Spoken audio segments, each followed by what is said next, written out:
नमो नारायणाय. आपण ऐकत आहोत थोरल्या महाराजांच्या कथा. शिनोरच्या मुक्कामात पाठापूर्वी एक दिवस महाराज रामचंद्राला म्हणाले, एक वेडा पीर येणार आहे. अक्षरशत्रू आहे पण अधिकारी आहे. पुढे काही दिवस गेले आणि एक दिवस गीता सांगताना महाराज थांबून म्हणाले, आता एक वेडा येईल. तर खरोखरच एक वेडगळ माणूस आला. गुरु शोधायला निघाला होता. दूर दूर फिरून दत्तकृपेने महाराजांकडे आला होता. त्याची पूर्वजन्मीची शिदोरी मोठी होती. हा तरुण तिथे अचानक आला. अंगाने रोड, जीर्ण शीर्ण, झपाटल्यासारखा तंद्रीतच आला आणि महाराजांच्या चरणी लोळण घेतली. काही क्षण निचेष्टित पडला. शरीर कंप पावत होते. अष्टसात्विक भाव दाटून आले होते. कंठ भरून आला होता. महाराजांच्या चेहऱ्यावर त्यावेळी कोमल भाव होता. त्या तरुणाचे वय मध्यम होते. चेहऱ्यावर विरक्ती होती. हातात काठी आणि एक तांब्या. लज्जारक्षणार्थ 2 मलिन पंचे. लोक त्याला ओळखतात. त्याच प्रांतातला गुळाचा व्यापारी गुजराती आज भणंग रूपात तिथे आला होता. स्वामी महाराजांच्या आसपास राहून सतत त्यांच्याकडे डोळे लावून आशेने बघत होता. महाराज त्याची परीक्षा घेत होते. त्याचा संयम किती आहे हे पाहत होते. जाणून बुजून उपेक्षा करीत होते. दुर्लक्ष करीत होते. असे 8 दिवस गेले.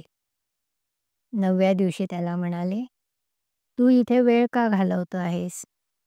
तुला काही काम नाही का? तशी त्याने चरणावर लोळण घेतली. मी आपल्याला शरण आलो आहे, माझा उद्धार करा म्हणाला. तेव्हा महाराजांनी त्याची चौकशी केली. तू कोण, कुठला म्हणून विचारले. म्हणाला, मी तेलंगपूरचा, आई वडिलांचा एकुलता एक पुत्र. मला 3 बहिणी. नवसाने माझा जन्म झाला. कल्याण माझं नाव. लहानपणी लाडाने वेडा झालो. लोक मला गांडा म्हणजे वेडा म्हणायचे. 8व्या वर्षी लग्न झालं. प्राथमिक शिक्षण संपल्यावर शिक्षकाचं काम केलं. पण मन लागेना. मग एका व्यापाऱ्याकडे काम केलं. पण लक्ष नाही. मनःशांती नाही, ती कुठे मिळेल म्हणून वणवण फिरू लागलो. मद्रासपर्यंत पर्यटन केलं. पुढे बहिणीचा नवरा गेला म्हणून तेलंगपूरला आलो. तर वडिलांनी व्यापाराचं झेंगट मागे लावून दिलं. दुकान तोट्यात गेलं. घर संसाराला हातभार लावायचा प्रयत्न केला, पण त्यात सतत अपयश येत राहिलं. पुन्हा भटकंती सुरू केली. नाशिकला आलो. तिथे एक साधू भेटला. म्हणाला, रामेश्वराची पायी यात्रा कर. पण ही पदयात्रा करण्याऐवजी वलवपुरात मी पुन्हा नोकरी धरली. पुन्हा तेलंगपूरला आलो. वडिलांनी निकोऱ्याला तंबाखूचं दुकान काढून दिलं. पण धंद्यात पुन्हा खोट आली. पित्याला राग आला. ते मला खूप बोलले. तर मला पुन्हा वैराग्य आलं. घरी श्रीमंती होती. पण अन्नपाणी गोड लागत नव्हतं. पुन्हा नर्मदा किनारी आलो.